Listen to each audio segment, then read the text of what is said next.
Iglesia Bíblica Bautista Ágape. Suscríbete, comenta y comparte.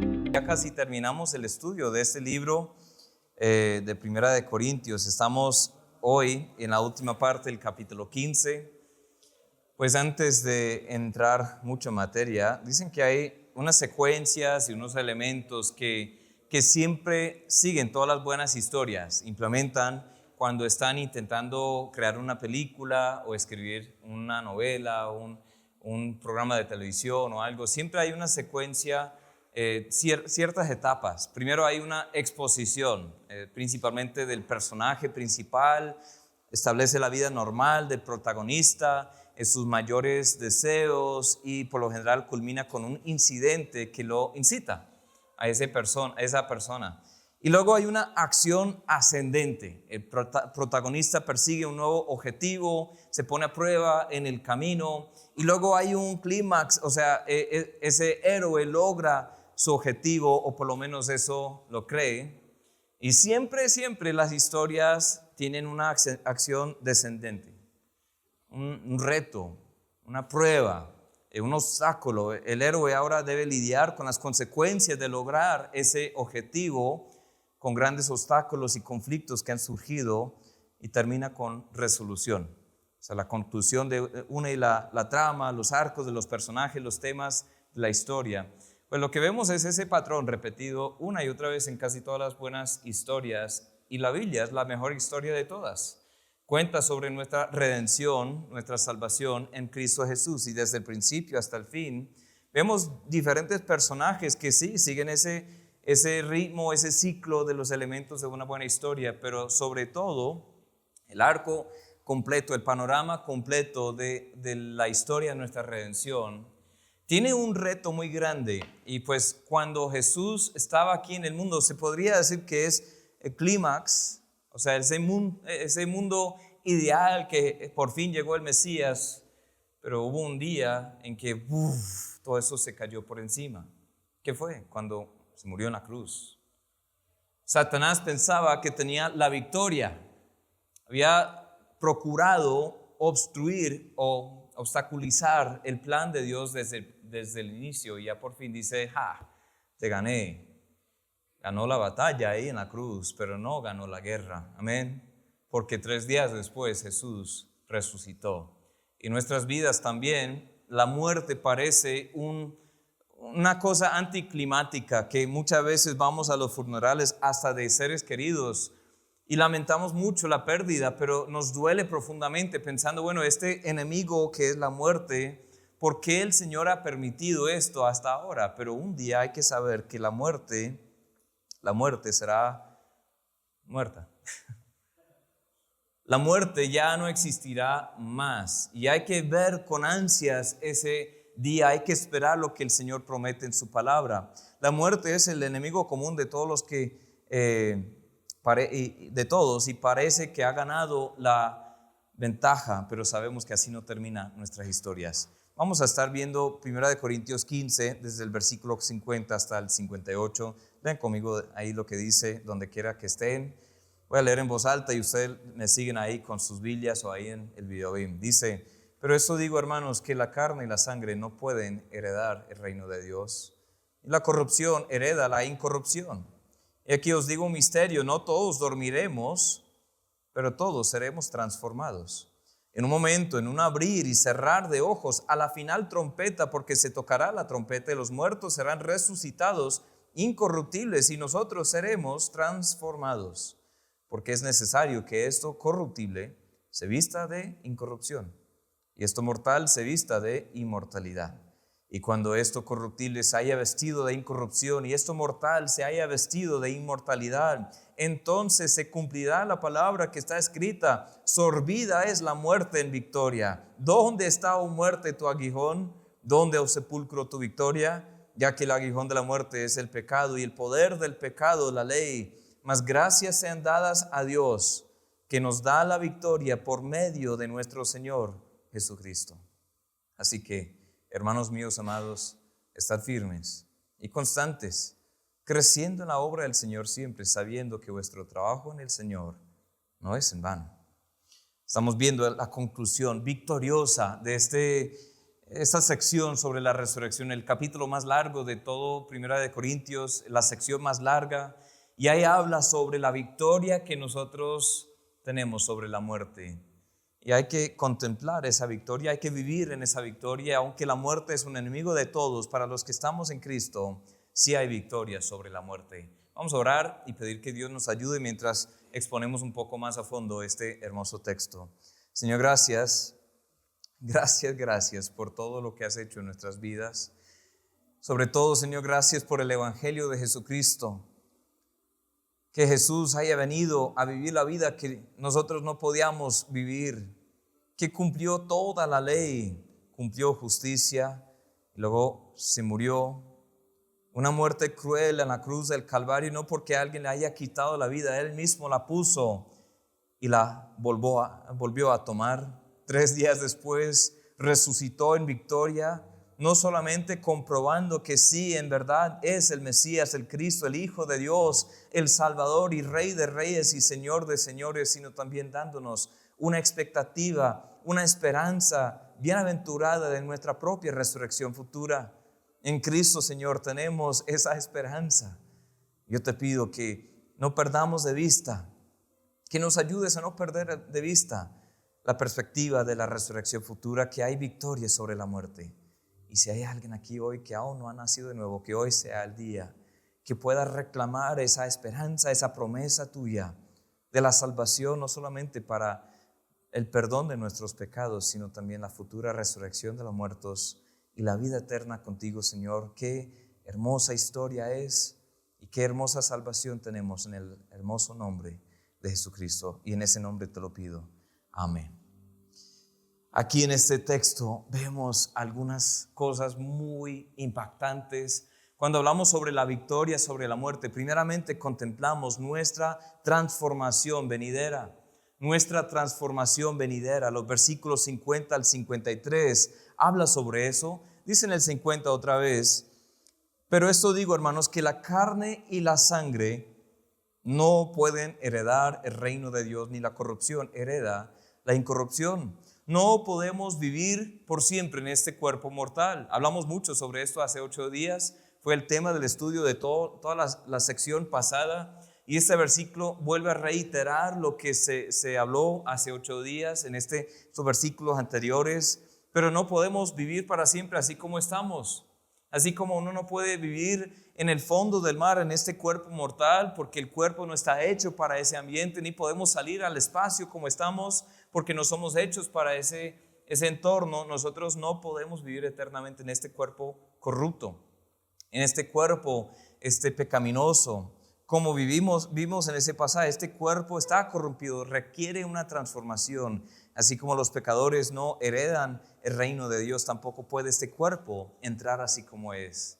Debe ser transformado, debe ser cambiado. Dice en 1 Corintios 6, 9 al 11, ¿no sabéis que los injustos no heredarán el reino de Dios? No erréis, ni los fornicarios, ni los idólatras, ni los adúlteros, ni los afeminados, ni los que se echan con varones, ni los ladrones, ni los avaros, ni los borrachos, ni los maldicientes, ni los estafadores heredarán el reino de Dios. Y esto erais algunos. Amén, gloria a Dios por ese versículo 11, ¿no?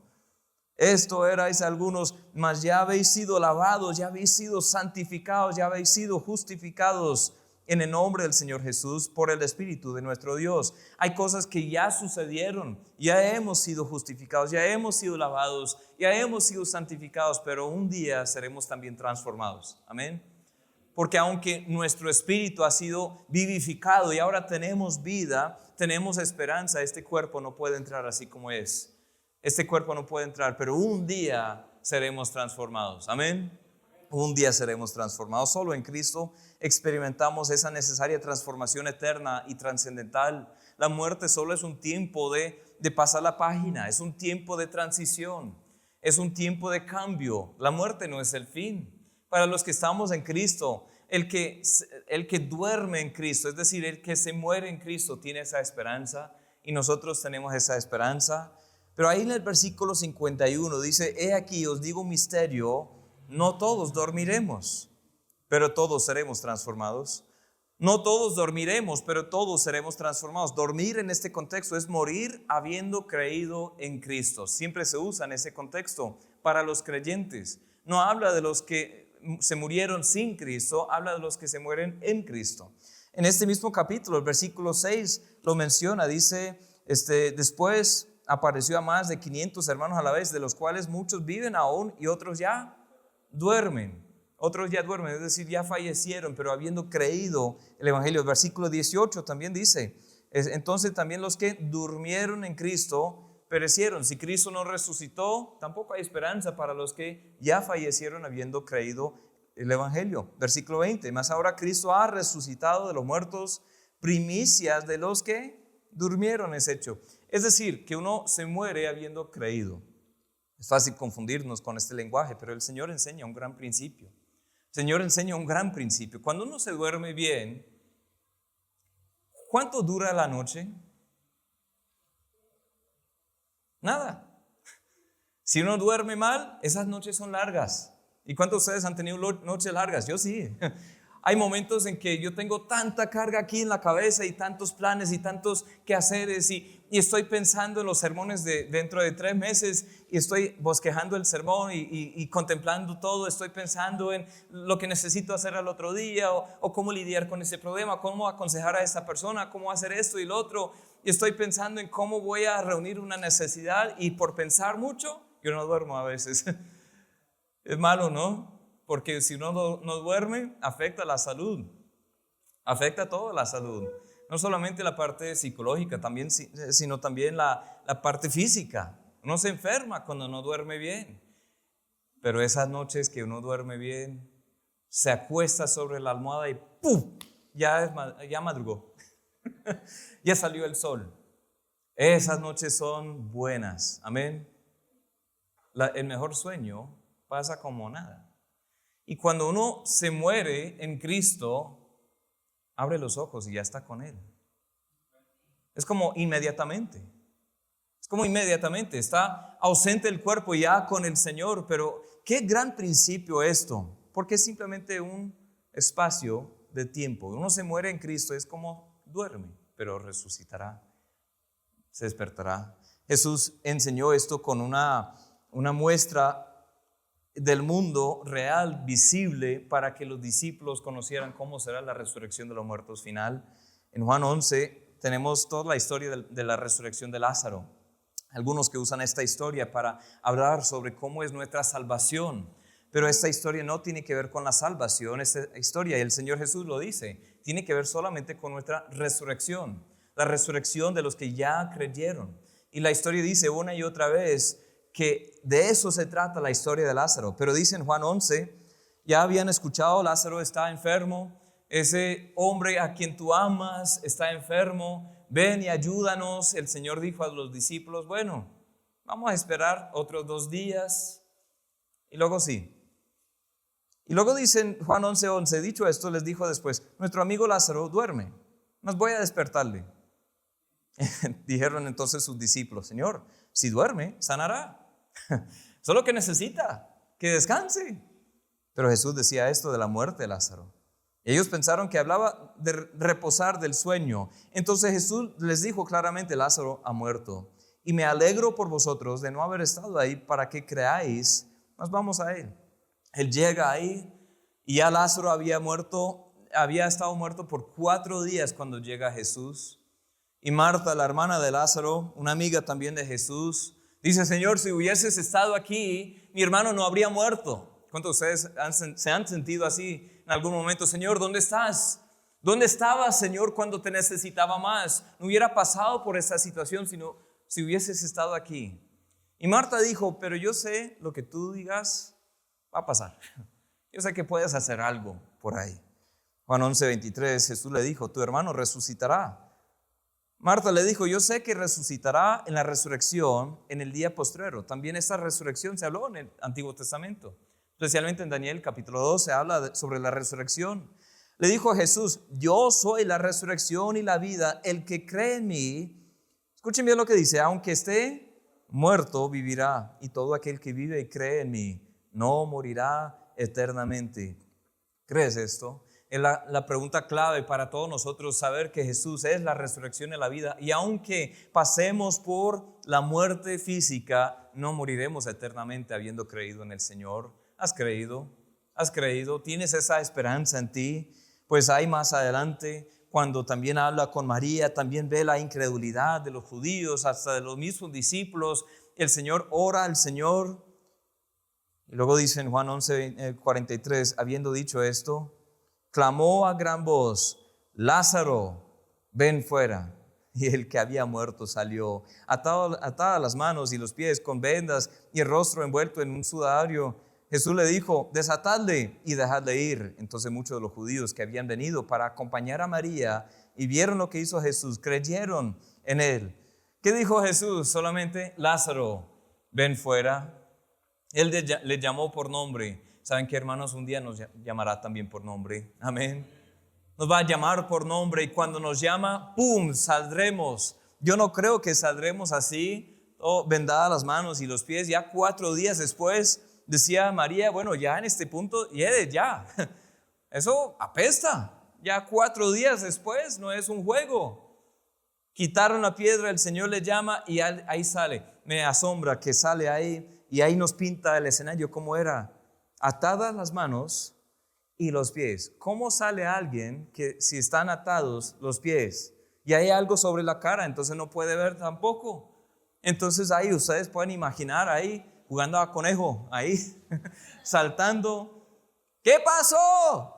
¿Por qué me escondieron ahí? ¡Ole, mano! ¿Qué hubo?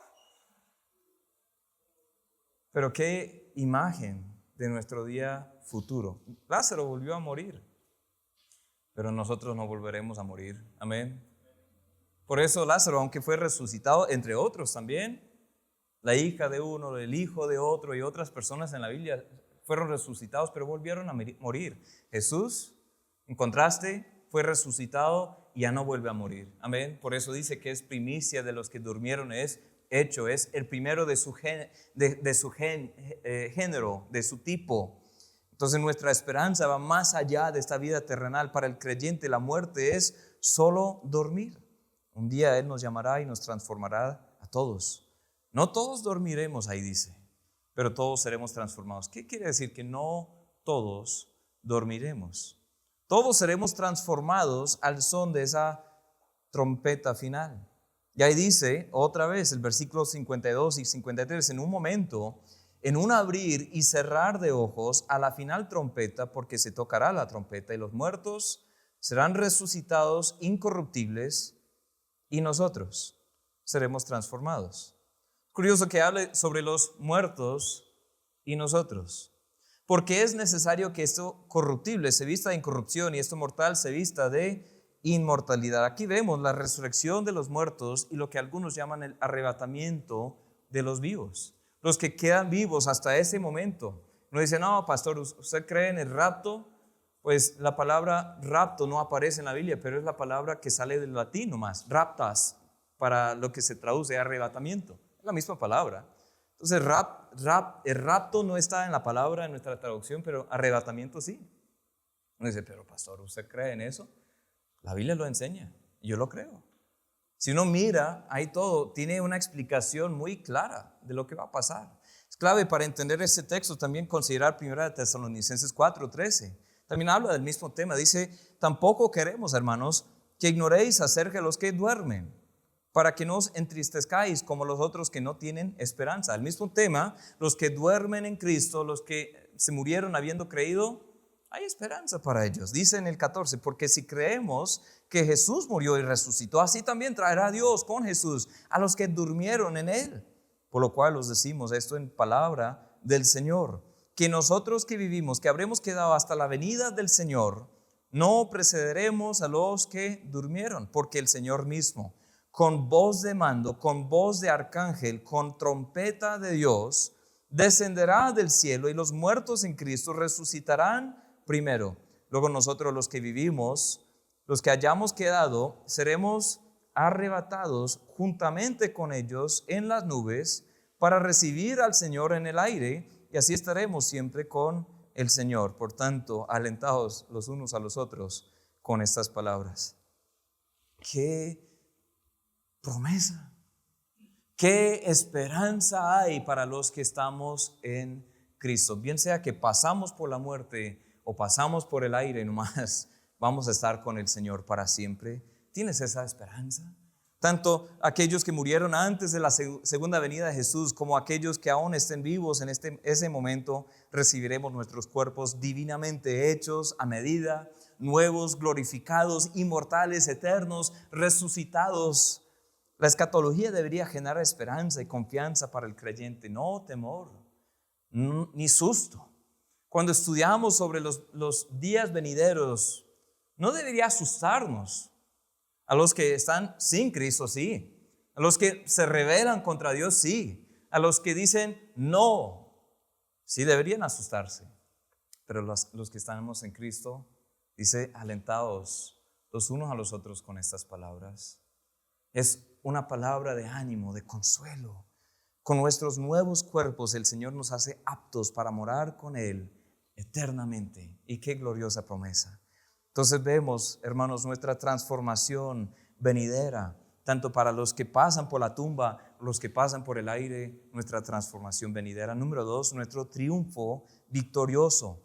Nuestro triunfo victorioso. Versículos 54 al 57, volvamos a leer poco a poco esto. Dice, y cuando esto corruptible se haya vestido de incorrupción, y esto mortal se haya vestido de inmortalidad, entonces se cumplirá la palabra que está escrita: sorbida es la muerte en victoria. ¿Dónde está, oh muerte, tu aguijón? ¿Dónde, oh sepulcro, tu victoria? Wow. En ese día final se cumplirá completamente la palabra. Hay ciertas partes del evangelio que eran hasta ese momento misterios. Por eso digo, dice ahí el apóstol, os digo un misterio. Un misterio simplemente es algo que no fue revelado muy explícitamente en el Antiguo Testamento, pero se va revelando poco a poco. En Cristo ya conocemos mucho más. Hay otras cosas que han sido esperadas desde hace miles de años. Esta resurrección futura, eso sí esa resurrección ha sido esperada. Cristo es el cumplimiento, la culminación de toda la expectativa bíblica, y un día se cumplirá del todo la palabra. Él cita ahí a Isaías 25:8, dice, destruiré la muerte para siempre, enjugará Jehová el Señor toda lágrima de todos los rostros, y quitará la afrenta de su pueblo de toda la tierra, porque Jehová lo ha dicho. Oseas también se cita, Oseas 13:14, de la mano del Seol, o la tumba, la muerte, los redimiré, los libraré de la muerte. Oh muerte, yo seré tu muerte y seré tu destrucción. Oh Seol, la compasión será escondida de mi vista. Cuando ese día final destruye la muerte será sorbida en victoria.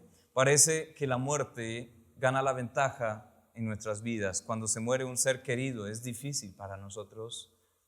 Hasta Jesús lloró en la tumba de Lázaro momentos antes de llamarlo fuera. Jesús lloró no solamente porque perdió un ser querido, un amigo, porque dice que era amigo del Señor, no solamente porque lo amaba. Jesús lloró también porque vio cuánto afectó a los otros que dejó atrás. Él vio las lágrimas de Marta, él vio las lágrimas de María, él vio la incredulidad también de los del pueblo judío. Y ahí por eso, el versículo más corto de la Biblia, Jesús lloró. Pero ¿saben qué? Esas lágrimas no duran para siempre. Nosotros a veces lloramos cuando parte con el Señor un ser querido. Todos mis abuelos ya están con el Señor, pues los que creyeron. Hay 2 que no creyeron y 2 que sí. Otros seres queridos, tíos y primos también ya están con el Señor. Otros amigos que ya fallecieron. Yo voy y visito a la iglesia donde antes servía en Estados Unidos, como en el equipo pastoral antes de venir a Colombia. Yo me crié prácticamente en esa iglesia. Yo llegué a la edad de 18 años y hasta llegar a Colombia. Estudié allá, terminé mis estudios, estaba trabajando en el equipo pastoral, abrí una iglesia hispana allá en Estados Unidos. Y siempre que voy a Estados Unidos y visito esa congregación, me asombra que ya algunos hermanos no están con ellos, que eran como columnas, pilares ahí, pero 20 años después, las personas se mueren. las personas se mueren.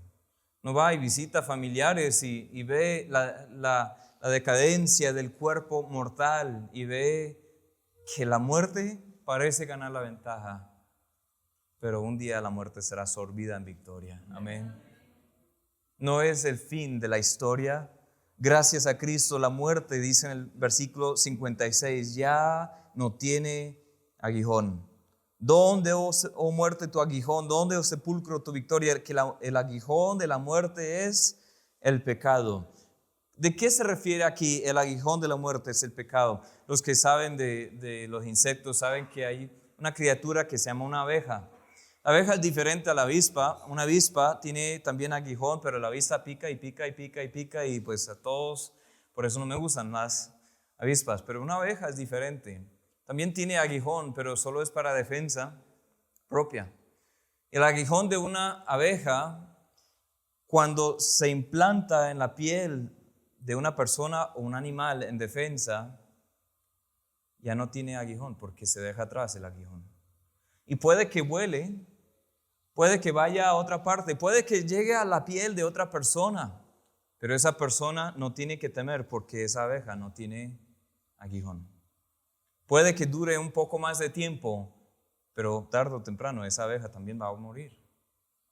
Así es la muerte para nosotros. Jesús recibió el aguijón de la muerte por nosotros. Y el aguijón de la muerte, que es el pecado, dice. Jesús tomó sobre sí mismo nuestro pecado, la iniquidad de todos, como dice Isaías 53. Él fue hecho pecado por nosotros, el que no conoció pecado, para que fuésemos hechos justicia de Dios en él, 2 Corintios 5:21. Jesús tomó el aguijón de la muerte, ya no tenemos que temerla. Amén.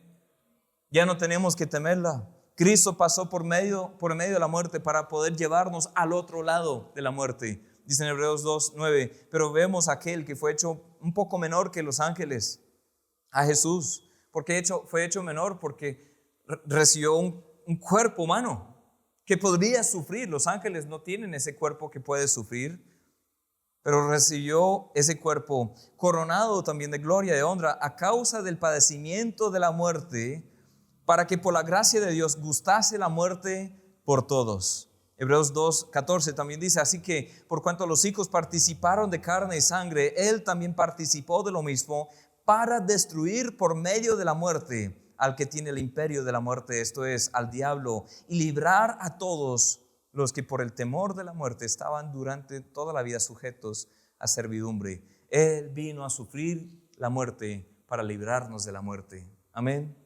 Ya no tenemos que ni temerle a la muerte. Como dice Pablo, no, pues para mí el vivir es Cristo. El morir, ganancia. Para mí el vivir es Cristo y el morir es ganancia. Donde antes el sepulcro era un punto para cerrar la sentencia de la vida, Jesús la ha convertido en una coma. Amén. Hay otra cosa después. Donde antes el sepulcro era un muro que nos separaba de Dios, ahora es un puente que nos lleva a Dios. Romanos 6:23 dice, porque la paga del pecado es muerte, mas la dádiva de Dios es vida eterna en Cristo Jesús, Señor nuestro. Muerte física, muerte eterna, muerte espiritual, pero Jesús vino a darnos vida. ¿Cómo nos dio vida? Por medio de su muerte y resurrección. Podemos ver la muerte con una perspectiva diferente, ya que Cristo venció a la muerte. Dice en Salmo 116:15, estimada es a los ojos de Jehová la muerte de sus santos. Uno dice, qué cruel, ¿no? Que sea estimada a los ojos de Dios la muerte de sus santos, que Dios se gustase por la muerte de su pueblo. ¿Cómo así? Qué torcido es Dios. Pero cuando tenemos la perspectiva bíblica, la muerte no es el fin. Amén. La muerte no es el fin. Hay una victoria, hay un triunfo victorioso sobre la muerte. Filipenses 1, ahí dice Pablo, conforme a mi anhelo y esperanza de que nada seré avergonzado. Antes bien, con toda confianza, como siempre, ahora también será magnificado Cristo mi cuerpo, o por vida o por muerte, porque para mí el vivir es Cristo y el morir es ganancia. Mas si el vivir en la carne resulta para mí en beneficio de la obra, no sé entonces qué escoger, porque de ambas cosas estoy puesto en estrecho, teniendo deseo de partir y estar con Cristo, lo cual es muchísimo mejor, pero quedar en la carne es más necesario por causa de vosotros. Pablo tenía esta perspectiva. Yo gano si muero y gano si vivo. Soy un ganador en Cristo. ¿Tienes esa perspectiva? Hay personas que hasta el día de hoy están temiendo mucho a la muerte. Como hablamos hace 8 días, procuran prolongar esta vida lo más que puedan. Y no es malo acudir a la medicina, no es malo acudir a procedimientos quirúrgicos o tratamientos para poder mejorar la vida acá y mejorar la salud. No es malo tomar buenas decisiones sabias, comer comida saludable, no es malo hacer ejercicio, no es malo aplicarse crema a la piel para que resplandezca un poco más. No digo que esas cosas son pecado. No digo que es pecado que algunos se apliquen maquillaje para tener apariencia más joven. Algunos deberían hacerlo. Fue un chiste. Sí, no, eso fue para despertarlos.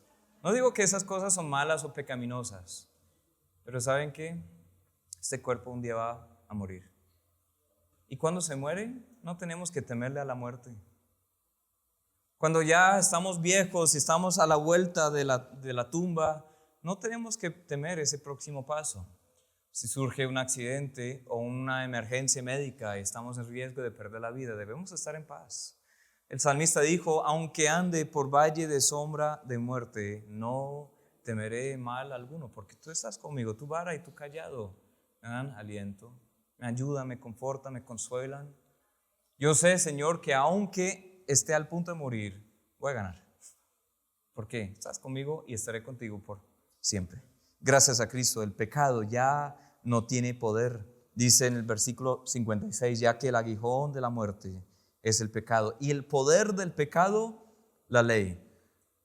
¿Por qué el pecado no tiene poder? ¿Por qué la muerte no tiene aguijón? Porque Cristo cumplió la ley en mi lugar. Él rompió las cadenas que me estaban atando, las cadenas del pecado. Ya el pecado perdió su poder sobre nosotros. Tú no tienes que seguir siendo un esclavo del pecado, amén.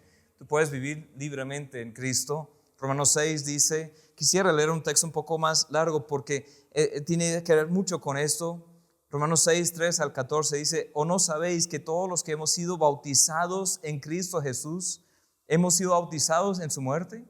Porque somos sepultados juntamente con Él para muerte por el bautismo, a fin de que como Cristo resucitó de los muertos por la gloria del Padre, así también nosotros andemos en vida nueva.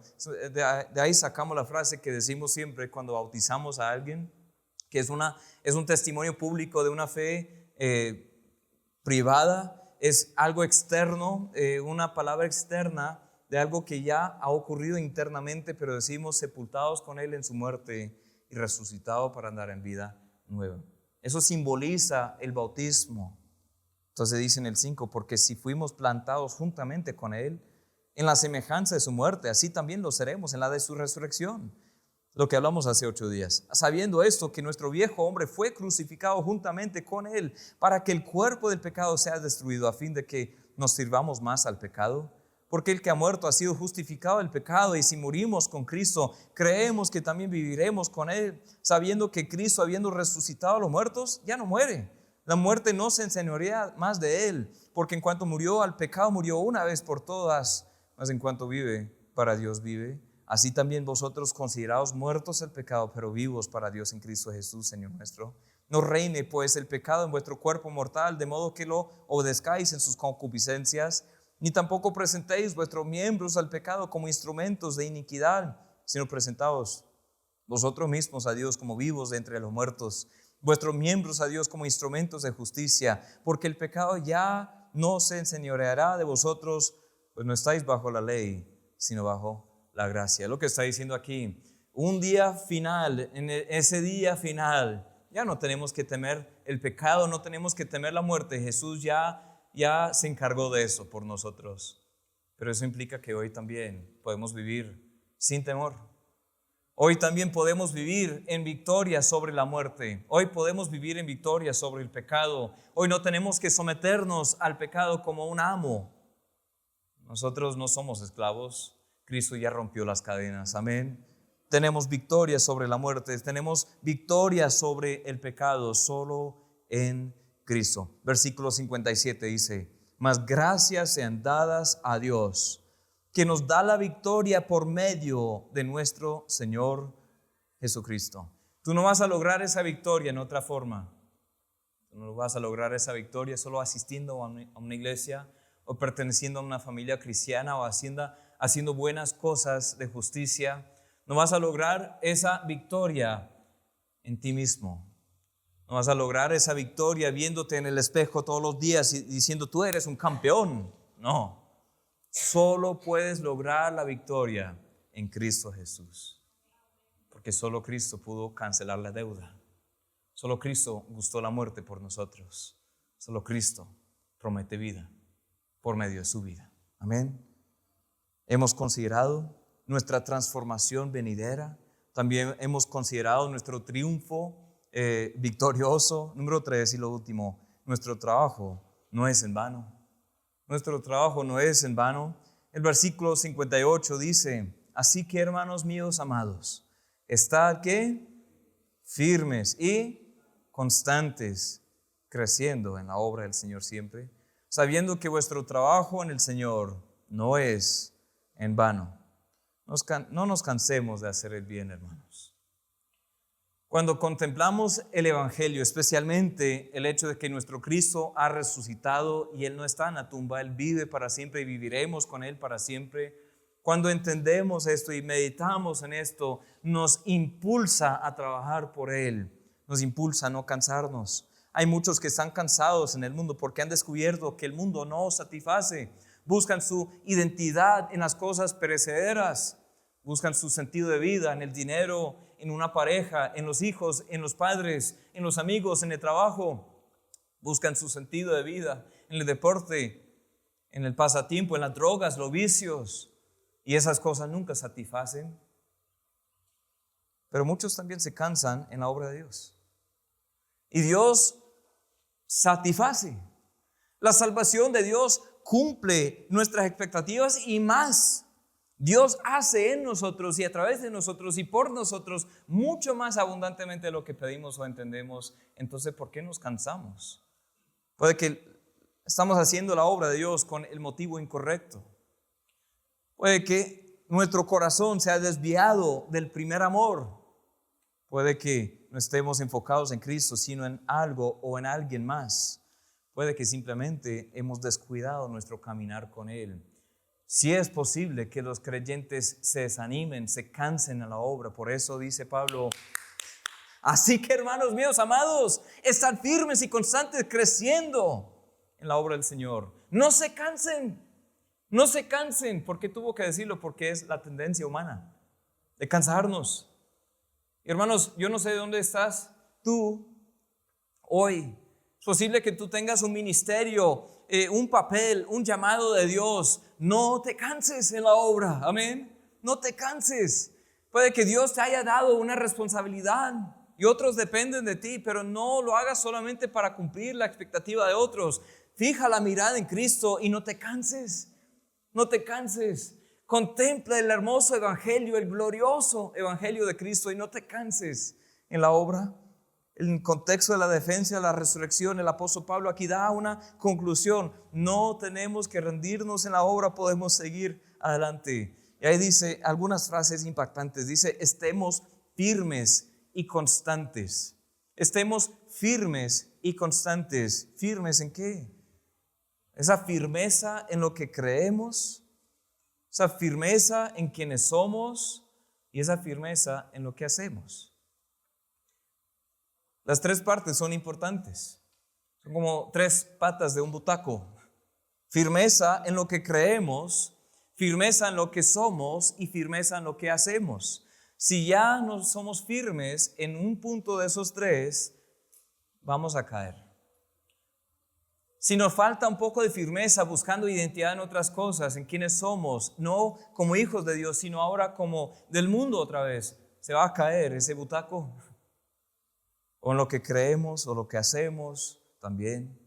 Y constantes en lo que creemos, constantes en lo que somos, constantes en lo que hacemos. Firmes y constantes. Estar arraigado y cimentado en Cristo y en su amor.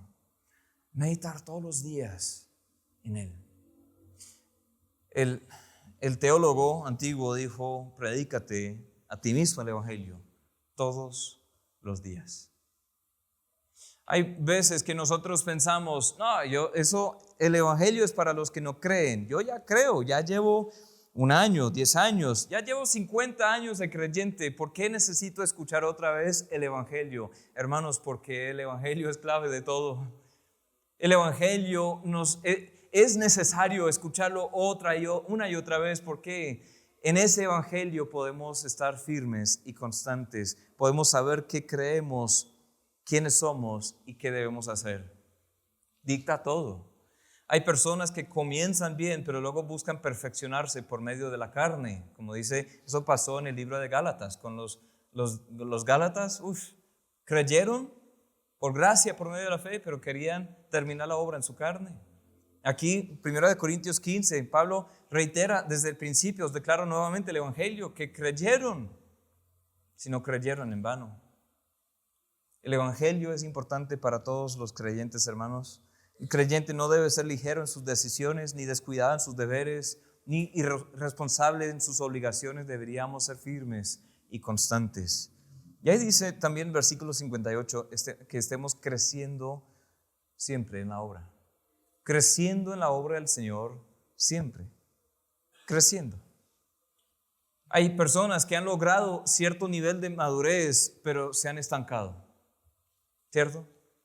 Personas que creyeron el Evangelio. Ese primer amor. Wow, Dios, gracias por salvarme. Comenzaron nuevos hábitos mientras dejaban atrás otros hábitos antiguos. Comenzaron a revestirse del nuevo hombre mientras quitaban esos vicios, esas tendencias del hombre carnal. Pero después de cierto punto ya no crecen más.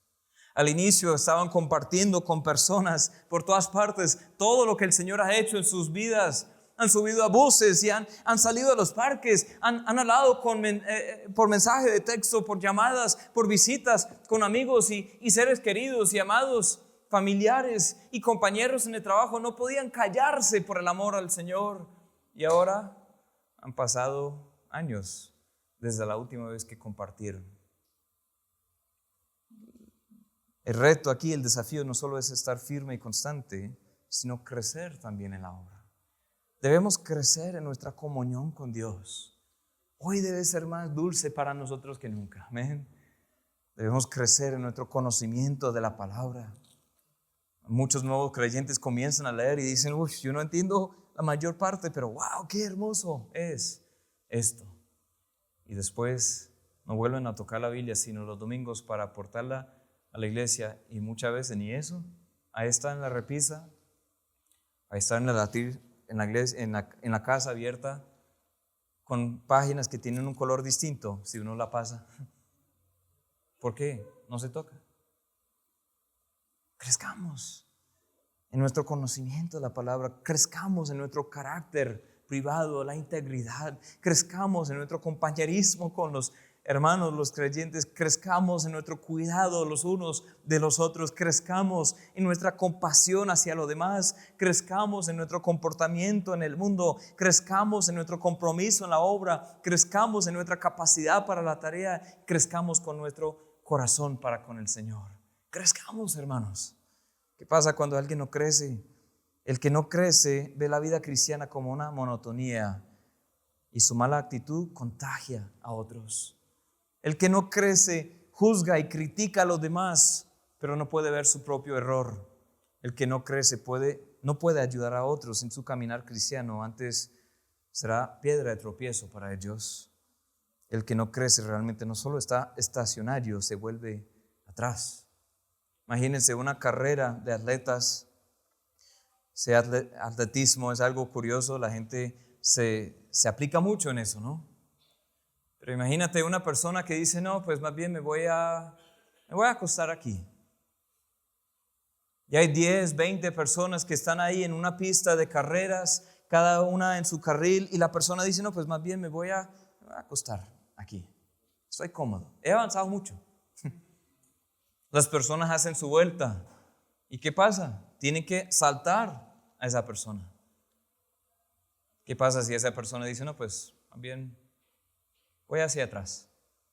Y lentamente comienza hacia atrás y los demás vienen. ¿Qué va a pasar? Van a chocar. En nuestras vidas cristianas chocamos a veces con otras personas porque no estamos creciendo. No estamos corriendo hacia la meta que es Cristo Jesús. No hemos puesto la mirada en Él, sino en otras personas, en los obstáculos, los problemas, en el mundo, en la comodidad nuestra. Hermanos, crezcamos en la obra. Estemos anticipando ese día final.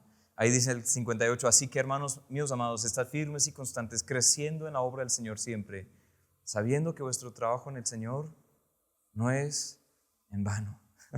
Nuestro trabajo en el Señor no es en vano. El trabajo en el mundo sí puede ser en vano. El trabajo para uno mismo puede ser en vano. Sus trofeos y logros personales un día desvanecerán, ya perderán su importancia, pero el trabajo en el Señor es trascendental, va más allá de esta vida, hermanos. ¿Y cuánto necesitamos renovar nuestro enfoque de esto? En la Iglesia de Cristo todos tenemos una oportunidad para trabajar.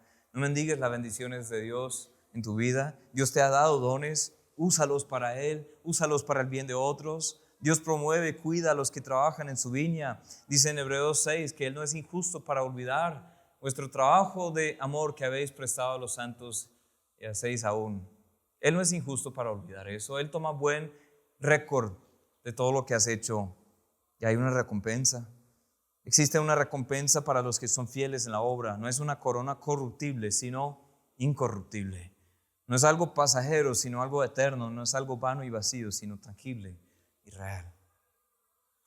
Renovemos nuestro enfoque en el trabajo, que no es en vano.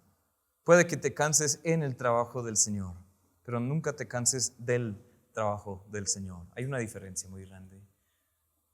Puede que nos cansemos en el trabajo, pero no nos cansemos del trabajo. Dice en Gálatas 6:9, no nos cansemos pues de hacer bien, porque a su tiempo segaremos y no desmayamos. Así que hermanos, según tengamos oportunidad, hagamos bien a todos y mayormente a los de la familia de la fe. La victoria que Cristo nos da sobre la muerte nos inspira. Nos inspira para confiar en Él para vida eterna. Nos inspira a trabajar con Él para una vida eficaz.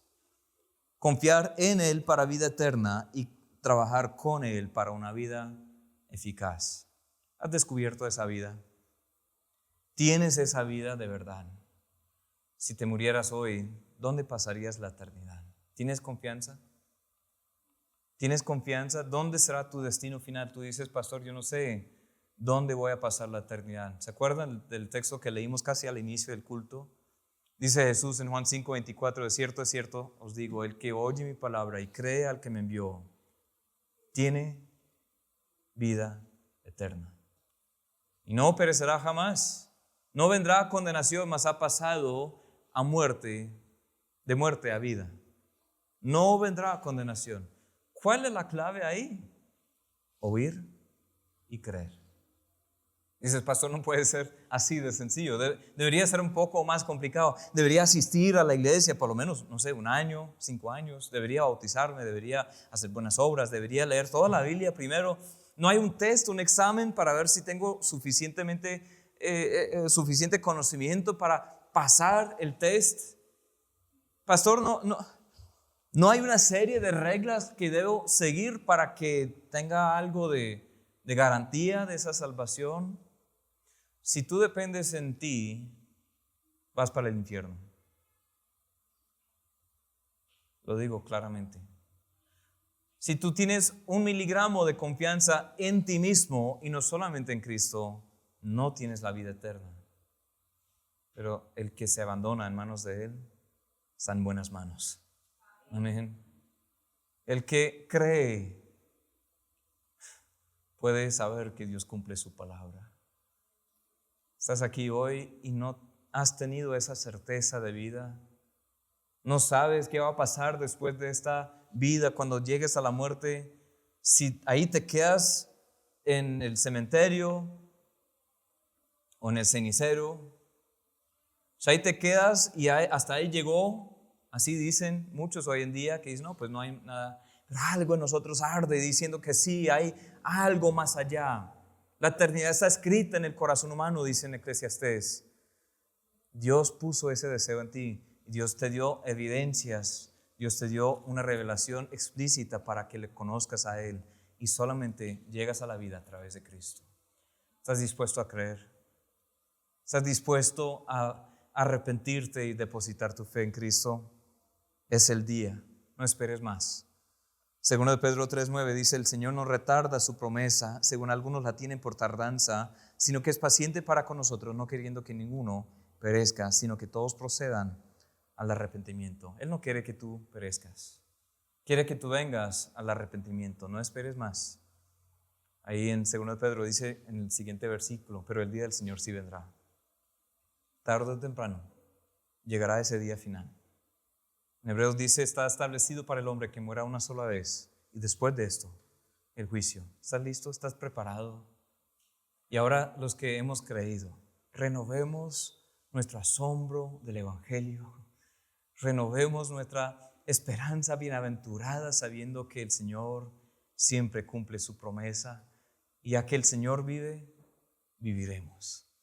El Señor resucitó, resucitaremos. Aguardemos esa esperanza y luego trabajemos con Él, para Él, sabiendo que nuestro trabajo en el Señor no es en vano. Oremos. Gracias, Señor, por tu amada palabra, tu hermosa palabra, que nos enseña sobre la vida eterna. Nos enseña sobre la vida, el perdón que tenemos solamente en Cristo. Te pido, Señor, con todo mi corazón, que todas las personas aquí el día de hoy van a entender, conocer, creer en ese Evangelio, sin pretextos, sin prejuicios, sin depender también en sí mismos o en la mera religión. Tú quieres que ellos lleguen a ti con manos vacías, un corazón quebrantado, contrito, dispuesto a confiar plenamente en ti. Y un día, Señor, bien sea por la muerte, cuando tú nos llamas por nombre, o cuando vienes en las nubes y seremos reunidos contigo en el aire, Señor, queremos vivir para ese día final. Perdónanos por fijar la mirada solamente en cosas terrenales, no en lo eterno, por tropezar sobre lo que es pasajero, por estancarnos en nuestro crecimiento espiritual. Señor, yo te pido que hoy renovemos nuestro enfoque, nuestro compromiso, nuestra esperanza en ti. En el nombre de Cristo te lo pido. Amén. Este es el final del estudio de hoy. Les animamos a que nos sigan en nuestras redes sociales y en nuestro canal Verdad en Amor.